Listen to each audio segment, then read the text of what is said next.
ॐ अज्ञानतिमिरान्धस्य ज्ञानाञ्जनशलाकया चक्षुरुन्मिलितं येन तस्मै श्रीगुरुवे नमः। हरे कृष्णा। आज गीता श्रृंखला के सत्र क्रमांक 613 में आप सभी भक्तों का हार्दिक स्वागत है। आज हम श्रीमद् भगवद गीता के 18वें अध्याय के जो कि है उपसंहार तथा संन्यास की सिद्धि श्लोक क्रमांक 61 का अध्ययन करेंगे। आइए, श्लोक इस प्रकार है।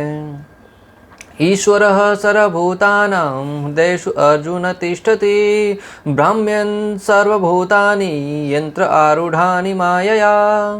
अर्थात भगवान श्री कृष्ण कहते हैं कि हे अर्जुन, परमेश्वर प्रत्येक जीव के हृदय में स्थित हैं और भौतिक शक्ति से निर्मित यंत्र में सवार की भांति बैठे समस्त जीवों को अपनी माया से भरमा रहे हैं, घुमा रहे हैं। भक्तों, भगवान श्री कृष्ण अर्जुन को कह रहे हैं, हे अर्जुन, तुम सोचते होंगे कि जो भी कार्य कर रहा हूँ मैं कर रहा हूँ, परंतु ये तुम्हारा भ्रम है। परमात्मा रूप में भगवान श्री कृष्ण प्रत्येक जीव के हृदय में परमेश्वर के रूप में स्थित हैं और वो ही अपनी शक्ति से इस भौतिक शरीर रूपी यंत्र में बैठे हुए जीव को अपनी माया शक्ति से भरमा रहे हैं, घुमा रहे हैं। भक्तों, आपने कभी अनुभव किया होगा तो कभी गाड़ी लेके निकलते हैं। आजकल गूगल का ज़माना है, लोग कहीं भी जाना है लोकेशन डालते हैं, फलानी जगह पे जाना है। पहले तो जगह जगह चौराहे पर रोक कर पूछना पड़ता था वो रास्ता कहाँ जा रहा है। आज की तारीख में गूगल में डाला वो सीधा वहीं ले जाता है। परंतु कई बार ऐसी परिस्थिति आती है जहाँ पर गूगल भी भ्रमित हो जाता है और बार बार किसी सर्कल पे घुमाता रहता है। जाना उस स्थान पर बहुत नज़दीक से भी गुजरते हैं, परंतु परिस्थिति ऐसी बन जाती है व्यक्ति घूमता रहता है। मैंने स्वयं अपने जीवन में अनुभव किया है। इसलिए भक्तों, यहाँ पर समझ सकते हैं, जब गूगल इस भौतिक जगत के जीव को जो अपने आप को बुद्धिमान समझता है उसको घुमाने में सफल हो जाता है, तो फिर उस परम ईश्वर के विषय में क्या कहा जाए। क्या वो अपनी शक्ति से इस जीव को नहीं घुमा पाएंगे? निश्चित रूप से भक्तों, परमात्मा हमारे हृदय में स्थित है और वो जो चाहते हैं वही हमें आज्ञा देते हैं और उसी के अनुरूप हम कर्म करते हैं। हाँ, कुछ क्षणिक स्वतंत्रता है हमारी, परंतु वो भी कर्म करने के लिए, फल के प्राप्त करने के लिए या किसी प्रकार से इस जीवन को सफल बनाने के लिए हमारी कोई स्वतंत्रता नहीं है। यह देखते हुए कि अर्जुन के अंदर मिथ्या भावना आ गई नहीं है कि वह ज्ञाता है। अर्जुन के अंदर भगवान श्री कृष्ण ने देखा कि कुछ मिथ्या भावना आ गई। उसको लग रहा है कि वही करता है, वही सब कुछ कर रहा है। और क्योंकि अर्जुन इस भाव को त्याग नहीं पा रहे थे तो भगवान आगे के 2 श्लोकों में अलग प्रकार से समझाते हैं। और भगवान ने देखा कि अर्जुन इस मिथ्या भावना को त्याग नहीं पा रहे थे, इसलिए भगवान श्री कृष्ण श्लोक क्रमांक 61 और 62 में अर्जुन को इसी से संबंधित ही समझाते हैं। अर्जुन, यद्यपि तुम सोचते हो कि यह ज्ञान तुम्हारा है, परंतु तुम इस ज्ञान को अंतर्यामी भगवान के माध्यम से ही जान पाते हो। बहुत ही सुंदर भक्तों, भगवान श्री कृष्ण अर्जुन के माध्यम से आप और हम सबको सचेत कर रहे हैं। कई बार हमें लगता है कि मैं इतना ज्ञानी हूँ, मैं इतना विवेकवान हूँ, मैं अपनी शक्ति से ये कर रहा हूँ, परंतु भक्तों, भगवान कह रहे हैं कि परमात्मा अपने प्रत्येक जीव के हृदय में स्थित होकर यह विवेक हमें प्रदान करते हैं। जिस प्रकार कोई व्यक्ति रात को सोता है, रात्रि में कुछ याद नहीं रहता, कुछ स्मरण नहीं रहता है, उसके पहले कौन था, क्या था, कहाँ से आया था, कुछ भी पता नहीं है, परंतु जैसे ही सवेरे होता है, सवेरे उठते साथ ही उसको सारा का सारा ज्ञान स्मरण हो आता है। वह कौन है, किस कंपनी में काम करता है। भक्तों, विचार कीजिए, कभी आप सो के उठें और आप पूरी की पूरी मेमोरी है वो गायब हो जाए। आपका नाम क्या है, आप परिवार में आपके माता पिता कौन हैं, आप कौन सी कंपनी में काम करते हैं, आप किस समाज से हैं, किस देश में रहते हैं, कोई ज्ञान न रहो तो कैसी परिस्थिति होगी। निश्चित रूप से व्यक्ति है वो पागल सा लगेगा। परंतु भगवान प्रत्येक जीव को स्मरण देते हैं, ज्ञान देते हैं कि उसको करना क्या है। वे भगवान सभी के हृदय में, अर्थात ब्रह्मा से लेकर के सर अचर प्राणियों तक के हृदय में रहते हैं और उनको अपनी शक्ति से इधर से उधर ले जाते हैं। और ऐसा नहीं कि किसी व्यक्ति विशेष के हृदय में रहते हैं। ब्रह्मा से लेकर छोटे से छोटे सर अचर प्रत्येक जीव के अंदर जो चलने वाले प्राणी है उसमें अचर, पेड़ पौधों से लेकर कीटाणु, पतंगे, मनुष्य, देवता, ब्रह्मा जी, किन्नर, गंधर्व, सिद्ध लोग, सारे के सारे लोगों के अंदर भगवान परमात्मा के रूप में निवास करते हैं। और इस बात को ब्रह्म संहिता में ब्रह्मा जी ने स्वयं 5.53 में स्पष्ट रूप से वर्णन किया है। धर्मो अतः पाप निश्चय श्रुतस्य अतः पामसी ब्रह्मादि कीट पतंगा अवध्यस्य जीवा यदत मात्र विभव प्रकट प्रभावा गोविंदमादि पुरुषम तमहं भजामि। ब्रह्मा जी कहते हैं कि श्रुति शास्त्रोक्त धर्म पापों का समुदाय, समस्त वेद एवं सब प्रकार के तप तथा ब्रह्मा से लेकर कीट पतंग पर्यंत जीवन गण भी जिस गोविंद द्वारा दिए गए वैभव से ही अपने अपने प्रभाव को प्रकाशित कर पाते हैं, मैं उन आदि पुरुष भगवान श्री गोविंद का भजन करता हूँ। ब्रह्मा जी कह रहे हैं कि ब्रह्मा जी से लेकर देवता, सारे के सारे मनुष्य, जीव, कीट पतंगे, सारे के सारे प्राणी हैं, वो उस भगवान श्री कृष्ण द्वारा प्रदत्त, उस गोविंद द्वारा प्रदत्त शक्ति से ही वो अपना अपना प्रभाव दिखा पाते हैं। अगर ब्रह्मा जी सृष्टि का निर्माण करते हैं तो भगवत शक्ति से, अगर हम कुछ कार्य कर पा रहे हैं तो भगवत कृपा से, अगर हम बोल भी पा रहे हैं तो भगवान की शक्ति से। यही कि क्षण में भगवान एक बटन दबाएंगे, हमारा इच्छा करने मात्र से हमारा आवाज़ कभी खराब हो जाता है, कोई व्यक्ति बहरा हो जाता है, गूंगा हो जाता है, कई प्रकार की समस्या आती है। अतः हमें हमारे प्रत्येक कार्य के लिए भगवान को धन्यवाद देना चाहिए और भगवान कृपा को समझते हुए उसके अनुरूप भगवान के साथ आदान प्रदान करना चाहिए। अब इन जीवों का वर्णन यहाँ पर हो रहा है जो शरीर रूपी यंत्र के ऊपर आरूढ़ हैं, जिसमें शरीर है, इंद्रियां हैं और प्राण है तथा इनका सृजन माया करती है और इन जीवों के विगत कर्मों के अनुसार। अब यहाँ पर जीवों का वर्णन हो रहा है। जो जीव इस शरीर रूपी यंत्र पर आरूढ़ हैं, इस शरीर रूपी यंत्र पर आरूढ़ होकर जिसमें शरीर है, इंद्रियां हैं और प्राण हैं तथा इनका सृजन माया करती है जीवों के विगत कर्मों के अनुसार। ये हमें कौन सा शरीर प्राप्त होगा, ये हमारे पूर्व जन्म के कर्म निर्धारित करते हैं। अगर कोई व्यक्ति अच्छा कर्म करेगा तो हो सकता है अगला जन्म अच्छा हो, और अच्छा करेगा तो और अच्छा मिलेगा, और बहुत अच्छे करेगा या फिर अकर्म करेगा तो भगवान का धाम प्राप्त होगा, शरीर नहीं मिलेगा। परंतु अगर खराब कर्म करेगा तो पशु योनि, कीट योनि, पतंग योनि, अनेक प्रकार के नीचे की योनियां प्राप्त होगी। अतः भक्तों, अच्छे कर्म कीजिए और हो सके तो अकर्म करने का प्रयास कीजिए, कृष्ण भावना भावित कर्म करने का प्रयास कीजिए। उस अवस्था में आपको जन्म मृत्यु के बंधन से मुक्ति प्राप्त करके भगवत धाम प्राप्त हो सकेगा। अन्यथा बार बार जन्म मृत्यु, जरा व्याधि, खाना पीना सोना और माता के गर्भ में बार बार आना जाना पड़ता रहेगा और उसमें अनेक प्रकार के दुख हैं, कष्ट हैं, व्याधियाँ हैं। अतः इस जन्म मृत्यु के बंधन से मुक्त होकर परम ईश्वर भगवान श्री कृष्ण के गोलोक धाम में, जहाँ पर किसी प्रकार का कोई कष्ट नहीं है, जिसका नाम है वैकुंठ, जहाँ पर किसी प्रकार का कोई कुंठ अर्थात दुख नहीं है। और जगत का नाम क्या है? दुखालयम अशाश्वतम। ये जगत दुखों का घर है, जिसे स्वयं इस सृष्टि के बनाने वाले भगवान श्री कृष्ण ने घोषणा कर दी भगवद गीता के 8वें अध्याय में, दुखालयम अशाश्वतम। ये जगत दुखों का घर है और जिसे भगवान ने कहा दिया कि दुखों का घर है, वहां पर सुख की आशा रखना मूर्खता है। जिस प्रकार जहाँ पर भोजन मिलता है उसे कहते हैं भोजनालय, जहाँ पर पुस्तकें मिलते हैं उसको कहते हैं पुस्तकालय। इसी प्रकार अनेक प्रकार की वस्तुओं के लिए जो स्थान है वहाँ पर वही पर्टिकुलर वस्तु मिलेगी। तो फिर इस जगत में दुखालयम शब्द दे दिया तो यहाँ पर दुख के सिवाय कुछ नहीं मिलेगा। हाँ, कभी कभी कुछ क्षणिक सुख मिल जाते हैं जो सुख है भी नहीं, परंतु प्राथमिक दृष्टिकोण में हम अनेक प्रकार के दुखों से गुजरते आ रहे हैं तो वो अवस्था हो सकता है हमें सुख लगे। भक्तों, सुख और कुछ नहीं, दुखों के मध्य की जो क्षणिक अवस्था है वही सुख है। एक संत बहुत ही सुंदर ढंग से समझाते हैं कि पहले जो किसी व्यक्ति को कोई गलत काम करता था तो उसको सजा देने के लिए पानी से भरे बर्तन में मुंडी पकड़कर अंदर डाला जाता था। ऐसी परिस्थिति उस अवस्था तक अंदर रखा जाता जब उसको लगता था कि ये प्राण त्यागने ही वाला है, तब अचानक उसको बाहर निकाला जाता था। उस अवस्था में जो सांस लेता था उसको लगता था कि यही वास्तविक सुख है।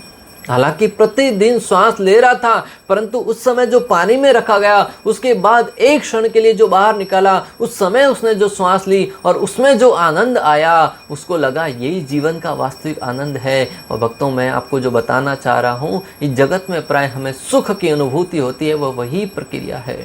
जीवन में अनेक प्रकार के दुखों से गुजरते रहते हैं, परंतु कभी कभी दुख की अनुपस्थिति को ही हम सुख मान लेते हैं, जबकि वो सुख है नहीं। उस अवस्था में दुख की अनुपस्थिति है, इसलिए हम उसको सुख समझकर उसी क्रिया को बार बार दोहराना चाहते हैं। अनंतो गत्वा वह भी हमारे दुख का कारण बन जाती है।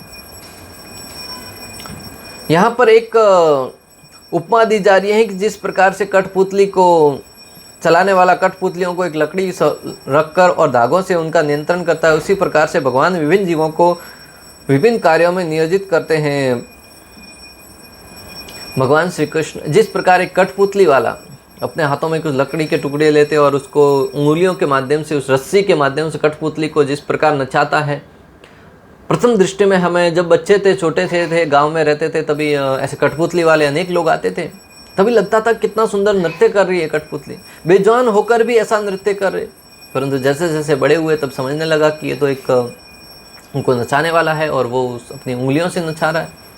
उसी भांति भक्तों, इस जगत में भगवान अपनी माया रूपी शक्ति से सत्व, रज और तमोगुणों के प्रकृति के द्वारा प्रत्येक जीव को नियंत्रित करके उनको अपनी उंगलियों पर नचा रहे हैं, और जीव को लगता है कि ये मैंने किया। और तत्व से देखा जाए तो भगवान की इच्छा के बिना एक पेड़ का पत्ता भी नहीं हिलता है। जो भी कार्य करते हैं भगवान श्री कृष्ण ही करते हैं। अतः हमें जीवन में कभी किसी भी कार्य के लिए अहंकार नहीं करना चाहिए, घमंड नहीं करना चाहिए। तात्पर्य, अर्जुन परम ज्ञाता न था और लड़ने या न लड़ने का उसका निर्णय उसके शुद्र विवेक तक सीमित था। श्रील प्रभुपाद कह रहे हैं कि अर्जुन है वो परम ज्ञाता नहीं था, उसका लड़ने या नहीं लड़ने का निर्णय था, लेने की क्षमता थी, वो उसके शुद्र विवेक पर निर्भर कर रही थी। हमारा विवेक शुद्र है उसका कोई योग्यता नहीं है, परंतु जब हम भगवान की कृपा पर निर्भर होते हैं, भगवत ज्ञान के आधार पर कार्य करते हैं, तब उसमें किसी भी प्रकार की गलती करने की संभावना नहीं बनी रहती।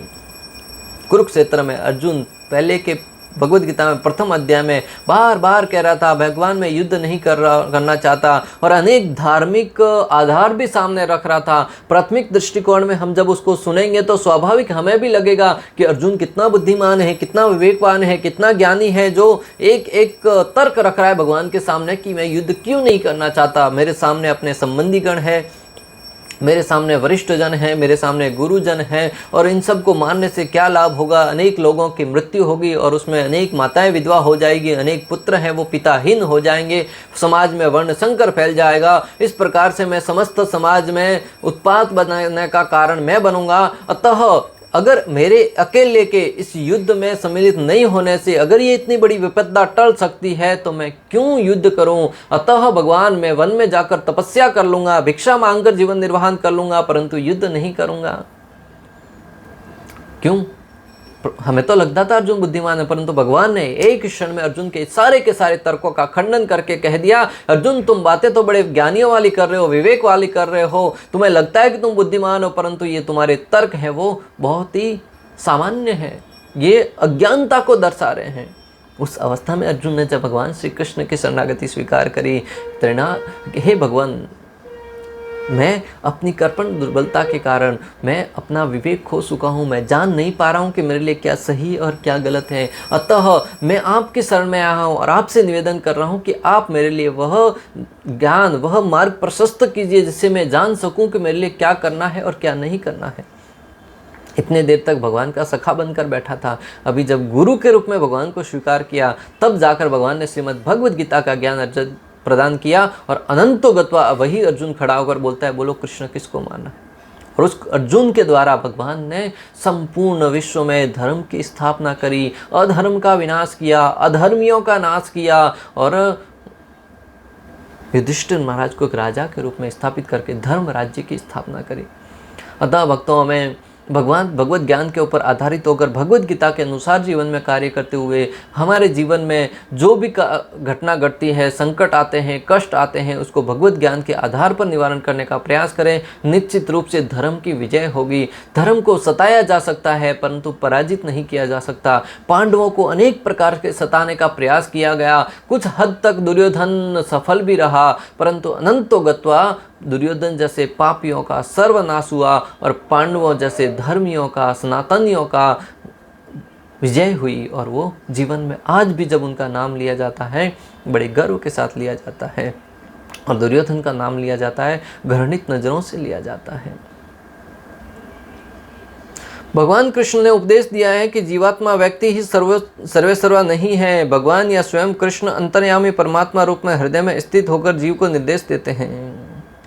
भगवान श्री कृष्ण स्पष्ट रूप से उपदेश दे रहे हैं कि जीव है वो कर्ता नहीं है। भक्तों, यहाँ पर एक और बात समझने वाली, कई लोग इस श्लोक का अलग अर्थ निकाल बैठते हैं। यहाँ पर भगवान ने कहा है कि परमेश्वर प्रत्येक जीव के हृदय में स्थित है।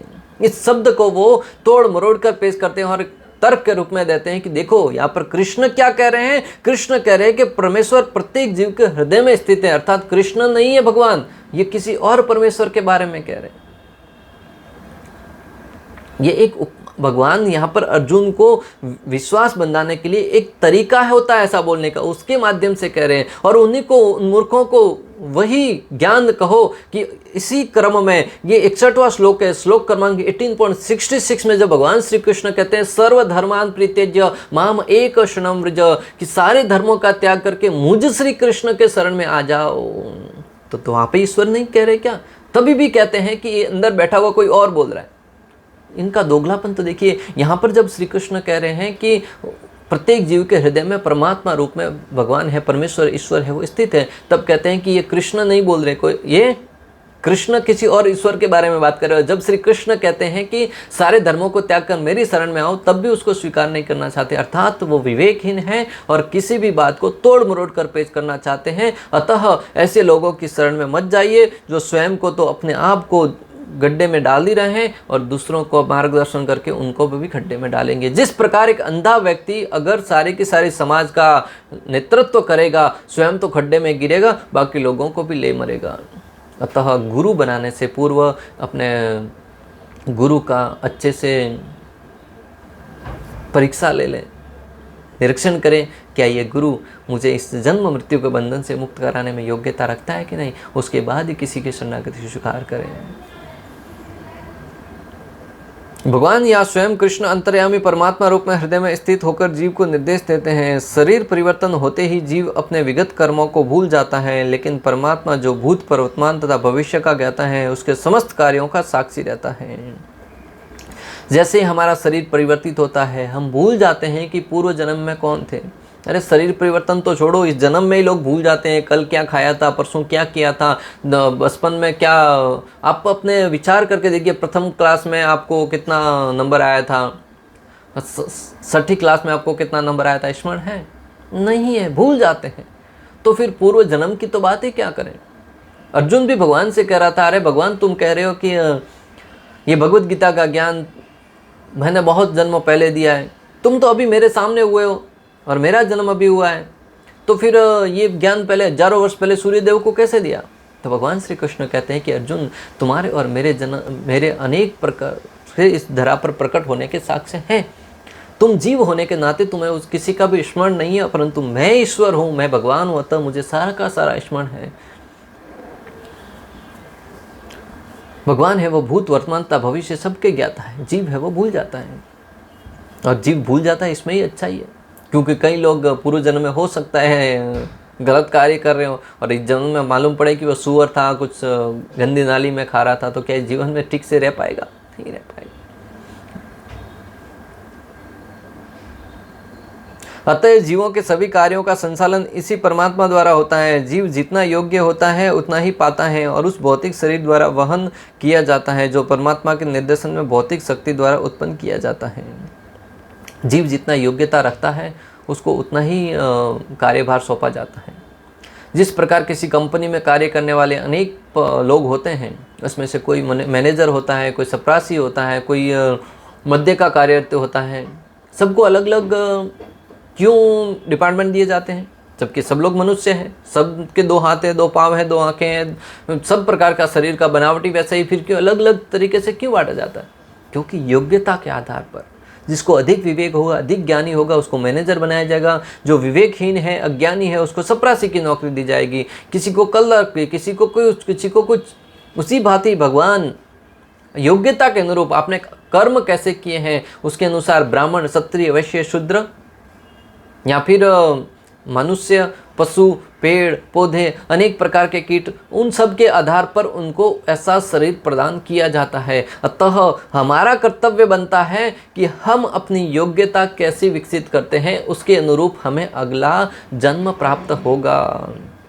जिस प्रकार कोई व्यक्ति नौकरी कर पाने के लिए, सर्वश्रेष्ठ पद प्राप्त करने के लिए दिन रात मेहनत करता है, पढ़ाई करता है, उसके बाद परीक्षा में बैठना पड़ता है, जितने अंक आएंगे उसके आधार पर उसको नौकरी मिलेगी, उसी भांति इस मानव जीवन में हमारी परीक्षा चल रही है। दिन प्रतिदिन हम कैसे कार्य करते हैं, उसको आधार पर भगवान हमें अगला जीवन देंगे। अगर व्यक्ति के कार्य निकृष्ट हैं, जघन्य हैं, तो उसको पशु योनि में धकेला जाएगा। अच्छे कार्य हैं तो उसको अच्छा जन्म मिलेगा। अतः भक्तों, किसी भी कार्य को करने से पूर्व 1000 बार विचार करके उस कार्य को करने का प्रयास कीजिए। वो आपके अगले जीवन की दिशा और दशा दोनों निर्धारित करने का माध्यम बनेगा।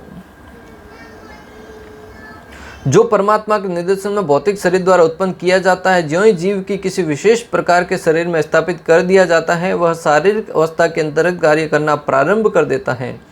अत्यधिक तेज मोटर कार में बैठा व्यक्ति कम तेज कार में बैठे व्यक्ति से अधिक तेज जाता है, भले ही जीव अर्थात चालक एक ही क्यों न हो। इस प्रकार परमात्मा के आदेश से भौतिक प्रकृति एक विशेष प्रकार के जीव के लिए हर एक विशेष शरीर का निर्माण करती है, जिसे वह अपनी इच्छा पूर्वक के कर्म अनुसार कर्म कर सके। श्रील प्रभुपाद दृष्टांत दे रहे हैं कि जिस प्रकार हालांकि मनुष्य का शरीर दोनों का एक जैसा ही है, कोई एक फास्ट चलने वाली कार में बैठा है, कोई स्लो चलने वाली, कोई बैलगाड़ी में बैठा है, कोई कार में बैठा है, दोनों का शरीर वही है, परंतु एक तेजी से जा रहा है, एक स्लो जा रहा है।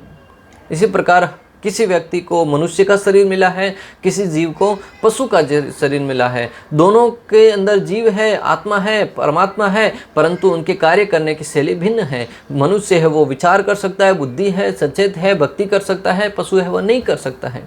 अतः बुद्धि लगाकर आपको कौन सा शरीर, कौन सा यंत्र चाहिए, कौन सी गाड़ी चाहिए, फरारी गाड़ी चाहिए या फिर नैनो टाटा, आपके प्रयासों पर निर्भर करेगी।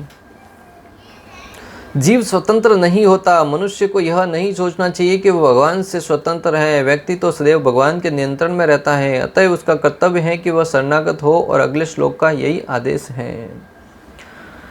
भक्तों, अगर हमें लगता है कि हम स्वतंत्र हैं, मेरे मन को भाया, मैंने ऐसा किया, तो ये हमारा भ्रम है। भगवान यहाँ पर इस भ्रम को तोड़ रहे हैं। अगर भगवद गीता पढ़ेंगे तो निश्चित रूप से समझ पाएंगे कि भगवान स्पष्ट रूप से कह रहे हैं कि हम स्वतंत्र नहीं हैं। हमारे प्रत्येक कार्य के पीछे भगवान का नियंत्रण है। हाँ, हमें अज्ञानता के कारण लग सकता है कि मैं स्वतंत्र रूप से कार्य कर रहा हूँ, परंतु उसके पीछे भगवान की शक्ति निहित है। और आगे आने वाले अगले श्लोक क्रमांक 62 में भगवान श्री कृष्ण इस बात को तथ्यपूर्वक समझाएंगे कि किस प्रकार जीव है वो भगवान श्री कृष्ण के नियंत्रण में है और उनकी इच्छा के अनुरूप ही कार्य करता है। इस प्रकार श्लोक क्रमांक 61 का भक्ति वेदांत तात्पर्य पूर्ण हुआ। अंत तक हमारे साथ बने रहने के लिए आप सभी का हृदयपूर्वक, प्रेम पूर्वक बहुत बहुत धन्यवाद। श्रील प्रभुपाद की जय। श्री श्री राधा गोपीनाथ भगवान की जय। श्रीमद् भगवद गीता की जय। हरे कृष्णा कृष्ण कृष्ण हरे हरे, हरे राम राम राम।